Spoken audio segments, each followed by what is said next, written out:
Ben bonjour tout le monde! Ça va? Bon, devinez de quoi on va parler aujourd'hui encore. Comme on est en été, c'est les conserves.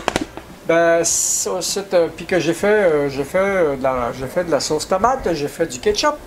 Maintenant, on va faire de quoi de le fun aussi. On va déshydrater ces petites choses.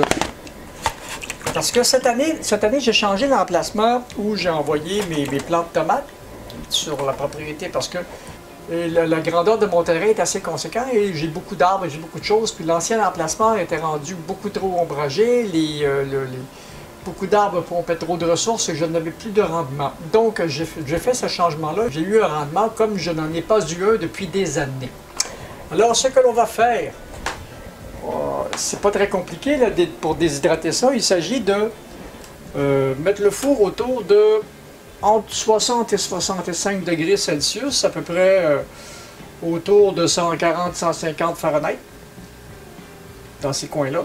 Puis ça irait mieux avec un four plus récent, avec un four qui a un ventilateur. On pourrait contrôler mieux la température. Mais ça va faire l'affaire pareil. Je l'ai déjà fait avec ce four-là. Ça fonctionne relativement bien. Alors, ce qu'il faut faire, c'est pas très compliqué. On ne taillera pas les tomates en trop petits morceaux parce qu'elles vont, de toute façon, beaucoup rapetisser. Parce que la déshydratation, c'est un petit peu ça. On prend les tomates et on leur enlève beaucoup d'eau. Comme c'est la fin de la saison et que j'ai pas tellement émondé les tomates, mes plants de tomates, j'ai laissé pousser ça comme ça poussait. Et puis les premières tomates en saison étaient beaucoup plus grosses. Puis les dernières, ben, elles ressemblent à ça. C'est les restes de drageons sur les plants. Ce qui arrive, c'est que si vous achetez des tomates séchées à l'épicerie, elles sont d'un beau rouge très foncé. C'est pas très compliqué, c'est parce qu'ils ont mis de la sulfite dessus pour empêcher la couleur de s'oxyder. Moi, celle que je fais, je mets rien. Et elles vont finir plus brunes que rouges. C'est normal, et certaines, faudrait que je fasse le test avec des fruits, entre autres. Je devrais pouvoir empêcher les fruits de s'oxyder en les traitant au jus de citron, qui est un bon antioxydant aussi. Et ça, quand toute l'eau sera partie, ça va concentrer les goûts. Je vais pouvoir m'en servir à plusieurs choses dans la cuisine. Bon, c'est pas bien compliqué comme je vous disais tout à l'heure. Normalement, ça serait encore mieux sur une grille parce que il n'y aurait pas de surchauffage. Alors, on va en mettre sur la grille aussi. Voilà. Ce qu'il faut faire. Maintenant que le four est à cette température-là, on envoie ça au four et puis c'est parti pour les prochains 24 heures. C'est pas plus compliqué que ça. Alors, je vous fais ça. Je vais en mettre sur une grille. Et puis nous, on se revoit. On se revoit sur cette vidéo demain.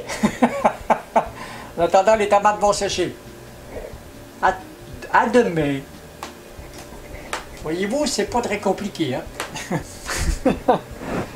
On est le lendemain. En fin de compte, ce que je voulais vous montrer, c'est ça ici. Les belles tomates séchées. Enfin, ce qui est arrivé, c'est que j'ai fait un test. D'habitude, je les fais toujours sur cette grille-là. Ça donne un très bon résultat. Et puis, j'en ai fait avec une tôle à biscuits. Avec une tôle à biscuits, le problème, c'est qu'elle ne se déshydrate pas assez vite.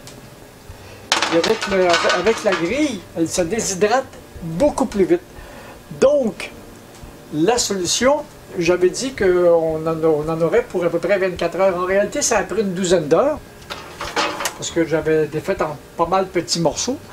Et puis ça, c'est vraiment l'instrument. Je m'en suis servi pour plusieurs fruits et pour plusieurs... Je m'en suis servi pour des fruits et pour toutes sortes de choses. Et ça donne quelque chose comme ça qui est extrêmement, pour mes tomates séchées, qui est extrêmement le fun pour utiliser dans plein de préparations. Donc, j'ai des tomates séchées pour l'hiver. Voilà, voilà, voilà. C'était ça, la petite préparation pour aujourd'hui. Donc, je ne sais pas ce que je vais vous présenter comme prochaine chose, mais de ce temps-là, je ne présente que des choses extrêmement simples parce que, avec tout ce qui se passe présentement, ben, comme tout le monde, je suis un petit peu fatigué, j'ai pas sorti de l'été. J'ai pris des nouvelles habitudes de vie. Et puis ben, c'est ça. Et puis, j'ai pris l'habitude aussi, le dimanche, pour le début de la semaine, de me faire un beau pudding à quelque chose. À ce coup-ci, ça va être un renversé à l'ananas. C'est toujours le même principe. C'est toujours le même gâteau de base avec... j'ajoute ce que j'ai besoin dans ce coup-là. J'ai mis des ananas dans le fond. J'ai mélangé des ananas un peu dans la pâte. Et puis, j'ai ajouté un sirop comme un pudding chômeur. Donc, c'était ça le petit truc. Autour de 63, 64, 65 degrés Celsius, à peu près autour de 145, 150 Fahrenheit. Et puis, ben, ça donne ça au bout d'une douzaine d'heures, des belles tomates séchées.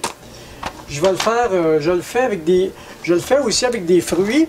Puis, ils sont moins rouges. Mes tomates sont moins rouges que celles du commerce parce qu'il n'y a pas de sulfite dedans. C'est tout naturel. La culture de mes tomates est naturelle. Il n'y a pas de produits chimiques dans la culture. Il n'y a pas d'engrais chimiques. Il n'y a pas d'antiparasites. J'aime pas mettre de produits chimiques sur la propriété. Ce qui a fait que, sur la propriété, ben, les abeilles sont revenues, les thons sont venus. J'ai un nid de thon quelque part parce que j'ai beaucoup de thon cette année, parce que j'ai beaucoup de plantes potagères qui font des fleurs. Et puis, ben, j'ai quelques abeilles sauvages qui sont venues aussi. Ça, c'est le fun.